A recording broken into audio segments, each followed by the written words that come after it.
Capítulo 2. Ser militar y ser gobernante. Se podría pensar que, para quien haya decidido dedicar su vida a la carrera de las armas, la política representa una actividad que en cierto modo le es indiferente. Ello quizás pueda tener alguna razón en lo que se relaciona con el episodio contingente, pero en ningún caso puede el militar permitirse permanecer impasible ante las grandes decisiones históricas que afectan el destino de la patria. Como soldado de Chile, vi y viví con inquietud lo que en el país sucedía en los últimos lustros en que dominó el partidismo, y sobre todo, temí la tragedia que podía consumarse cuando el Partido Comunista consiguiese el poder a través de Allende. Preocupado por aquella realidad que había palpado en mis primeros años de oficial y que tanto me inquietaban, me pregunté muchas veces por mi posición como soldado de Chile, y de modo especial por mi responsabilidad en aquellos momentos. Veía no sólo cómo la institucionalidad había sido deteriorada, sino que, más aún, cómo los hechos la traspasaban diariamente ante la impotencia general, y lo que es peor, asistíamos a la preparación de un cruel enfrentamiento entre compatriotas, alentado abiertamente desde el extranjero. Nadie escuchaba ya la voz de la razón y de la armonía. Todo era consignas, imágenes ajenas a nuestra realidad y voces agresivamente altisonantes. La politiquería hundía a nuestro país, mientras los sectores más humildes sufrían las peores consecuencias de la crisis total que en Chile debatía. A eso habíamos llegado en nuestra patria, y a eso había que ponerle término.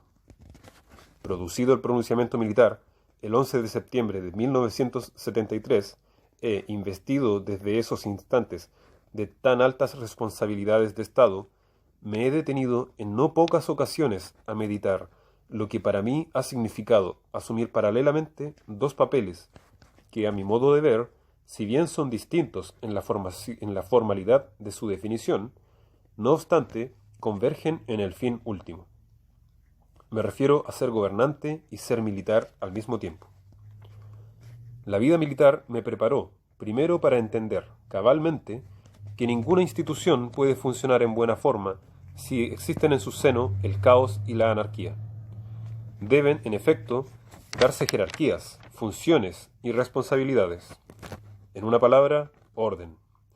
Aprendí que ese es un requisito fundamental para que la organización sea eficaz, y aprendí también que cada componente de esa estructura, idealmente, no debe fallar en la ejecución de sus responsabilidades.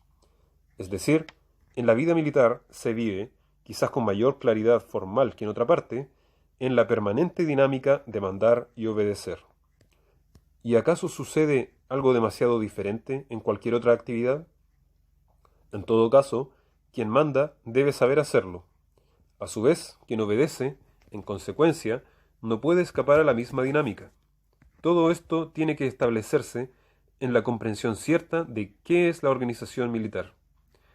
En ella, quien no sepa mandar, no sirve, y quien no sepa obedecer, tampoco sirve. Por lo demás, y aunque resulte un tanto drástico decirlo así, en la vida, la persona que resulta más inútil es aquella que no sabe ni mandar ni obedecer. Creo que para poder ejecutar bien el mando es imprescindible haber aprendido a obedecer, y a obedecer en plenitud, en forma comprometida, sin vacilaciones. Es mal jefe, por lo tanto, quien haya sido mal subalterno. En resumidas cuentas, el saber mandar y saber obedecer son instancias de la vida militar que sólo pueden diferir en meras cuestiones de forma en su proyección a la sociedad en general. En todas partes deben darse jerarquías y mando, y en todas partes, por lo tanto, existirán personas con mayor o menor capacidad para ser útiles según su función. Así, cualquiera que sea la organización social, básicamente debe conformarse con una jerarquía que debe estar en función de un real consenso, con una búsqueda auténtica del bien común. No debe repetirse el hecho de que minorías controlen y manejen decisiones, como aconteció en el pasado, o que éstas provengan desde el exterior. Una democracia debe sustentarse en un respeto jerárquico. Valgan estos alcances previos para referirme a algunas cuestiones que han ocurrido en Chile y que he visto aflorar desde que asumí la función de gobernante. Sufrimos en Chile todo un proceso movido por la demagogia de uno u otro estilo, proceso cuyo fin era siempre el mismo, a saber, el permanente cuestionamiento de las jerarquías, de la autoridad y sobre todo del sistema mismo, para finalmente intentar destruirlo.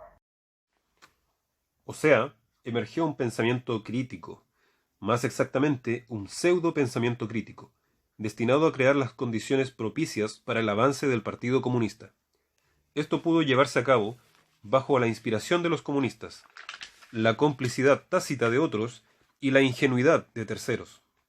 La consigna era que todo debía ser cambiado, y para ello, de modo no tan subliminal ni delicado, se dejaba vislumbrar la idea amenazante de que previamente era imprescindible aniquilar lo existente.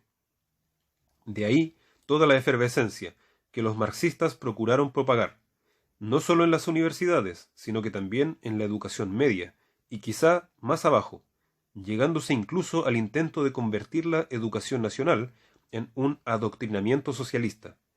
El Partido Comunista y otras colectividades dispusieron de un número suficiente de activistas para impulsar inquietudes en la juventud, muchas de ellas absolutamente legítimas, que ellos se encargaron de desviar hacia los intereses y fines partidistas.